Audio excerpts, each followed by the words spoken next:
누구나 안전한 삶을 살고 싶어 합니다.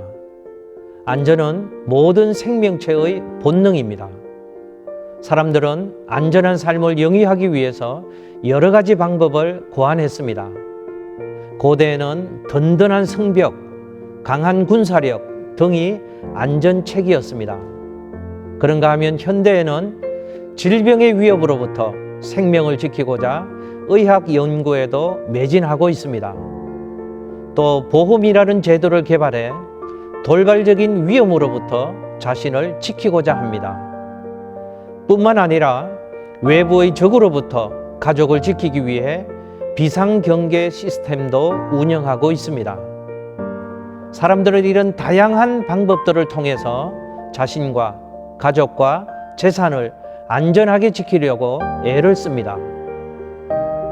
그러나 과연 이런 방법들이 진정한 안전책이 될 수 있을까요?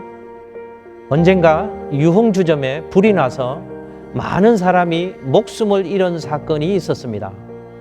그런데 이 사건을 보도하는 뉴스 화면을 보는 도중 화재가 난 주점의 이름에 눈길이 머무른 적이 있었습니다. 그 주점의 이름은 놀랍게도 안전지대였습니다.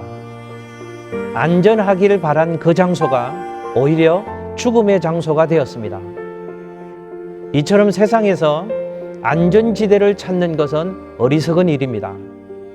모든 불안과 근심을 깨트리고 죽음과 죄악을 뛰어넘어 영원한 안전을 보장해 주신 분은 오직 하나님 한 분뿐이십니다. 그런데 형식적인 종교 생활을 하면서 거짓된 안전의식을 가지고 살아갈 수가 있습니다.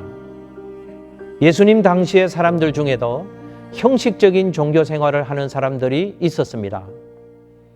예수님은 십자가를 지시기 위해 예루살렘에 입성하신 후 제일 먼저 성전을 정화하셨습니다. 돈을 바꿔주는 자들의 상과 비둘기 등의 짐승을 파는 자들의 상을 둘러 엎으셨습니다. 그러면서 성전을 강도의 굴혈로 만들었다고 책망하셨습니다.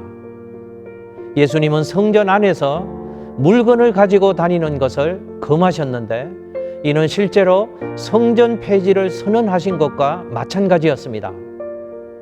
성전 안에서 물건을 가지고 다닐 수 없다면 제사하는 것도 불가능하기 때문입니다. 우리는 종교인과 신앙인을 구별해야 합니다. 종교인은 그 마음에 참된 신앙이 없으면서도 종교적 행위를 하는 사람입니다. 그러나 신앙인은 마음에 하나님의 말씀을 깊이 명심하고 그 말씀대로 살기 위해 노력하는 사람입니다. 교인이 되는 것보다 더 중요한 것은 하나님의 백성이 되는 것입니다. 몸의 세례보다 마음의 세례를 받아야 합니다.